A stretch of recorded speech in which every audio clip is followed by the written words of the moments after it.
Está sendo que ayer nós a reunir com o Departamento de Recursos Humanos, nós a volver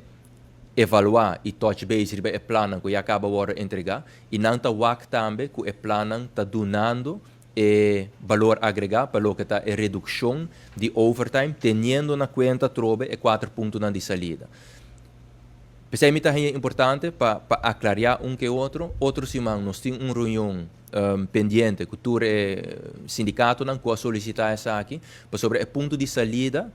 o qual é indicado em a carta, não está papo de 40 horas, mas no mesmo momento também não está papo de um plano que cada diretor, cada dienst vai ser entregar para explicar como não vai manejar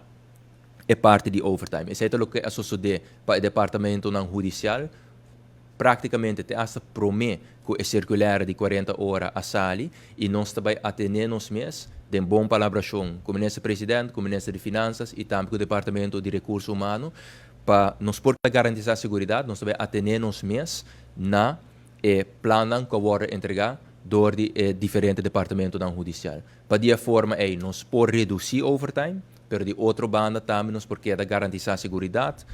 externo para a comunidade de Aruba, pero interno também para todos estes que está exercendo o trabalho. Me quero agregar na parte aqui, que a palavra que nós fazemos também com o Departamento de Recursos Humanos, tá? Que for de nosso ministério, junto com o dienst, de maneira, por exemplo, a sociedade ayer, nós está queda monitor e desenvolvimento de como é overtime está cana. Para sobre nós quer evitar também que nós chega dado momento de na ponto que esta traga e trabalho, pero não por raia essa aqui pagar, simplesmente para sobre não tem presupuesto para com essa aqui. E pensei que é importante